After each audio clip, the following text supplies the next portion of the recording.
Hi friends, నా videos కానీ మీకు నచ్చినట్టయితే please like and subscribe my channel. ఈరోజు నిండు నూరేళ్ల సావాసం సీరియల్లోనే ఏం జరుగుతుందంటే అమరేంద్ర బాగీకి వచ్చి సారీ చెప్తాడు. నీకు చెప్పకుండా నిన్ను అడగకుండా నేను చిత్రకి నగలు 6 నగలు ఇవ్వమని చెప్పినందుకు నన్ను క్షమించి బాగి అని చెప్పి అమరేంద్ర చెప్తాడు. అప్పుడు బాగి అంటుంది, నేను నగల కోసమో డబ్బు కోసమో ఏమీ మిమ్మల్ని పెళ్లి చేసుకోలేదండి. నేను మీ తోడు కోసమే మిమ్మల్ని పెళ్లి చేసుకున్నాను.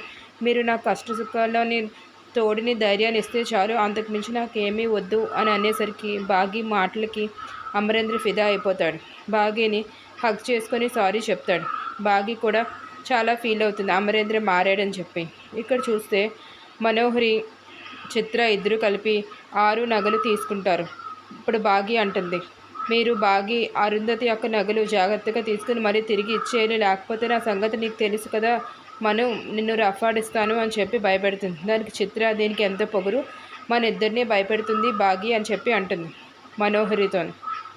ఇక్కడ మనోహరి రణ్వీర్ వాళ్ళ ఇంటికి బయలుదేరి వెళ్తుంది. అక్కడికి వచ్చిన తర్వాత మన ఇద్దరం ప్లాన్ చేసి బాగీని అంజలిని చంపుదాము అని చెప్పి చెప్తుంది. ఇక్కడ చూస్తే అమరేంద్ర ఏమో ఎవరు రణ్వీర్ వైఫ్ నా చుట్టూనే ఎందుకు ఉంటుంది, మా గురించి ఎందుకు తెలుసుకుంటుంది అన్ని విషయాలు అని చెప్పి ఆలోచిస్తూ ఉంటాడు. అయినా రణ్వీర్ వాళ్ళ వైఫ్ని ఎందుకు క్షమించాడు, ఎంత చేసినా సరే వాళ్ళ కూతుర్ని ఎత్తుకుని వెళ్ళి అనాథాశ్రమంలో వదిలేసినా సరే తను ఎందుకు ఇంకా వాళ్ళ వైఫ్ని క్షమిస్తున్నాడు అని చెప్పి ఇంకా ఆలోచిస్తూ ఉంటాడు. వాళ్ళు ఫోన్ ట్యాప్ చేస్తూ వాళ్ళ లొకేషన్ ఎలా అయినా కనిపెట్టాలని చూస్తారు. కాకపోతే ఈ లోపలే ఫోన్ కట్ అయిపోతుంది. రాథోడ్ అమరేంద్ర ఇద్దరు డిసప్పాయింట్ అవుతారు. కానీ అమరేంద్ర మటుకు గట్టిగా ఈసారి మళ్ళీ ఫోన్ ఆన్ అయినప్పుడు మనం కనుక్కోవాలి రాథోడ్ వాళ్ళ అడ్రస్ అని చెప్పి అంటాడు.